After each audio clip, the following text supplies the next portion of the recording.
우리는 종종 스스로를 은둔의 나라라고 불러왔습니다.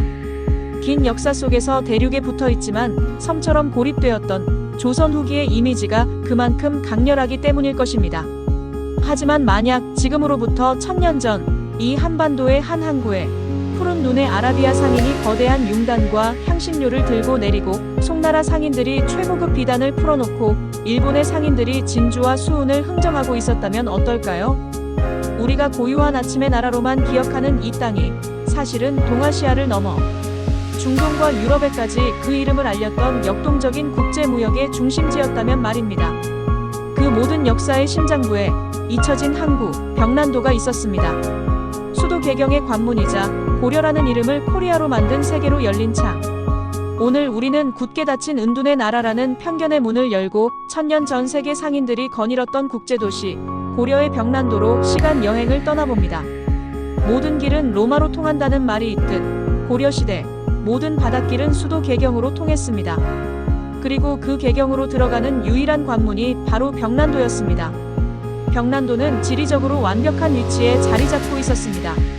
수도 개경에서 서쪽으로 불과 10여리 예성강 하구에 위치한 이 포구는 강을 따라 서해로 그리고 서해를 통해 중국과 일본, 더 나아가 머나먼 바닷길로 이어졌습니다. 조수간만의 차가 큰 서해의 특성상 바다에 바로 면한 항구는 위험했습니다. 하지만 벽난도는 강하고 깊숙이 자리 잡아 거친 파도를 피할 수 있는 천혜의 항만이었습니다. 밀물때가 되면 서해의 거대한 물결이 예성강을 거슬러 올라왔고 세계 각지에서 온 거대한 상선들은 이 물길을 타고 개경의 코와 벽난도까지 안전하게 도착할 수 있었습니다. 이곳은 단순한 어촌포구가 아니었습니다. 나라에서 직접 관리하는 국가 항만이었습니다. 외국의 사신들이 고려의 왕을 아련하기 위해 처음 발을 딛는 곳이었고 왕실과 귀족들이 사용할 최고급 수입품들이 하역되는 곳이었으며 고려의 자랑인 청자와 인삼이 세계로 뻗어나가는 출발점이었습니다. 당시 벽난도의 풍경을 상상해봅니다. 수백 척의 크고 작은 배들이 빽빽이 들어찬 항구, 바다를 건너온 거대한 송나라의 상선 객주과 날렵한 모양의 아라비아 다우선, 그리고 일본의 배들. 강가에는 거대한 창고조창들이 줄지어 서있고 외국 사신들과 상인들을 위한 공식 숙소, 벽난정과 영빈관이 위용을 뽐내고 있었습니다. 수많은 인파가 항구를 가득 메웠습니다. 짐을 나르는 인부들의 힘찬 구호 소리, 처음 보는 물건을 두고 흥정하는 상인들의 낯선 외국어, 그리고 이 모든 것을 감독하는 고려의 관리들. 벽난도는 그 자체로 살아 숨쉬는 거대한 유기체였습니다. 이곳은 고려의 심장이었고 그 심장을 통해 세계의 피가 드나들었습니다. 벽난도의 가장 큰 가치는 개방성에 있었습니다.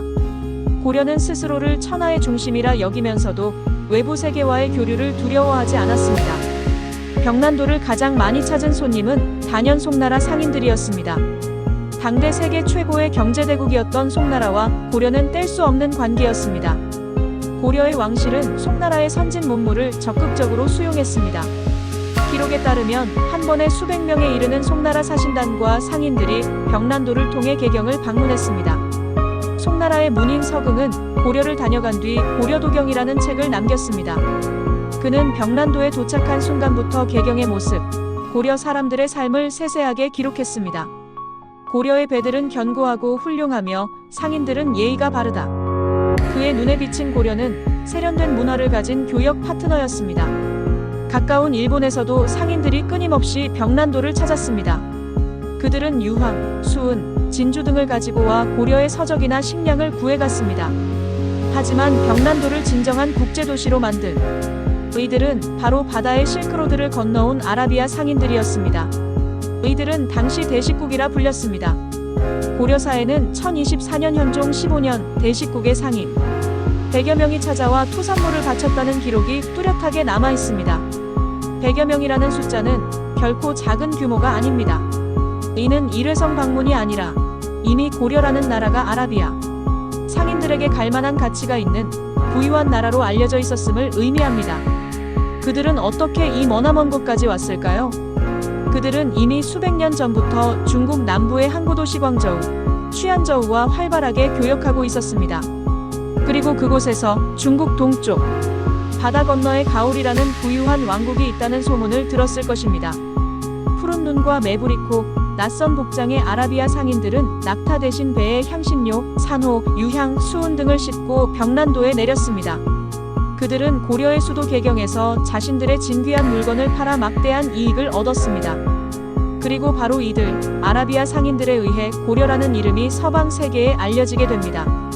그들은 자신들이 만난 신비하고 부유한 동방의 왕국을 고려라고 불렀습니다. 이 발음이 그들의 교역망을 타고 중동을 거쳐 유럽 대륙까지 전해졌고, 마르코 폴로의 동방견물록에서도 카올리라는 이름으로 등장하게 됩니다. 그리고 이 고려는 훗날 코리아 또는 KOREA, 지금의 대한민국을 부르는 영문 이름이 되었습니다. 우리가 무심코 사용하는 코리아라는 이름. 그 시작점은 바로 1000년 전, 다양한 인종과 언어가 뒤섞여 활기 넘치던 국제무역항 벽난도였습니다. 그렇다면 이 거대한 국제시장, 벽난도에서는 구체적으로 어떤 물건들이 오고 갔을까요? 벽난도에서 거래된 물품 목록은 당시 고려 사회의 수준과 생활상을 엿볼 수 있는 흥미로운 창입니다. 고려가 세계에 내놓은 최고의 수출품은 단연 고려청자였습니다. 하늘의 빛깔을 담았다는 신비로운 비색, 섬세한 상감 기법이 들어간 고려청자는 송나라 황제조차 천하제일이라 극찬할 정도의 명품이었습니다. 송나라 상인들은 이 푸른 도자기를 얻기 위해 막대한 돈을 지불했고, 이는 고려 귀족 문화의 상징이 되었습니다. 또 다른 핵심 수출품은 인삼이었습니다. 신비한 약효를 지닌 고려 인삼은 예로부터 그 명성이 높았습니다. 고려의 종이고려지와 먹 또한 뛰어난 품질로 중국의 문인들에게 사랑받았습니다. 나전칠기 같은 정교한 공예품, 금, 은, 구리 같은 금속도 주요 수출품이었습니다.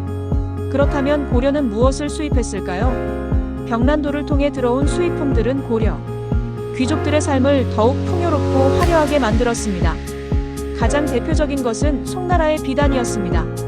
최고급 비단으로 만든 옷은 귀족의 신분을 상징했습니다. 책서적 또한 중요한 수입품이었습니다.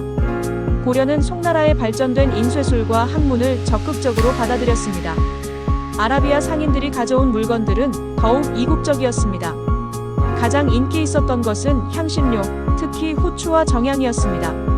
이는 음식의 맛을 획기적으로 바꾸는 그야말로 럭셔리의 끝판왕이었습니다. 그 외에도 약재로 쓰이는 유향, 진귀한 장신구를 만드는 산호와 진주, 호박, 그리고 고려에서는 만들지 못했던 유리 제품들이 벽난도를 통해 들어왔습니다. 벽난도에서 거래된 물건들은 단순히 물건의 교환에 그치지 않았습니다. 송나라의 차 문화가 들어와 고려의 달의 문화를 꽃피웠고, 아라비아의 향신료는 고려의 식탁을 바꾸었습니다. 이국의 악기와 음악이 들어와 궁중 연회 팔관회를 더욱 화려하게 만들었습니다. 벽난도는 고려가 세계의 문화를 수용하고 동시에 고려의 문화를 세계에 전파하는 문화의 용광로였습니다. 이 역동적인 교류 속에서 고려는 당대 가장 세련되고 개방적인 문화 강국 중 하나로 자리매김할 수 있었습니다. 하지만 화려했던 국제무역항 벽난도의 영광은 영원하지 못했습니다. 13세기 몽골의 침입으로 고려의 정세는 급변했습니다. 바닷길은 왜구의 노략질로 위험해졌고, 이후 들어선 조선은 건국 초기부터 명나라 중심의 외교 정책과 농업 중심의 쇄국 정책을 택했습니다. 세계로 열려있던 바닷길은 굳게 닫혔고, 예성강의 물줄기는 더 이상 거대한 상선들을 실어 나르지 않았습니다. 수도 개경의 관문이었던 벽난도는 그렇게 역사의 뒤안길로 쓸쓸히 사라져갔습니다. 오늘날 그 자리에는 그저 평범한 논밭과 벽난도, 나루터였다는 작은 표지석 하나만이 남아있을 뿐입니다. 그러나 벽난도는 우리에게 중요한 사실을 말해줍니다. 우리의 역사는 결코 움츠러든 은둔의 나라의 역사만이 아니었다는 것을. 1000년 전, 이 땅에는 세계의 모든 길과 연결되기를 꿈꾸었던 역동적이고 개방적인 나라 고려가 있었습니다. 자신들의 문화를 당당히 세계에 내놓고 낯선 이국의 문물을 두려움 없이 받아들였던 사람들이 있었습니다. 코리아라는 이름의 기원이 된 국제도시 벽난도. 비록 지금은 그 흔적을 찾기 어렵지만 그 이름에 담긴 개방과 교류의 정신은 오늘날 다시 세계의 중심에 선 우리 대한민국의 역사적 DNA 속에 여전히 살아 숨쉬고 있습니다. 우리가 몰랐던 고려의 역동적인 모습, 한반도가 고대부터 세계와 활발히 교류해왔다는 자부심. 그것이 바로 잊혀진 항구, 벽난도가 우리에게 전하는 진정한 메시지일 것입니다.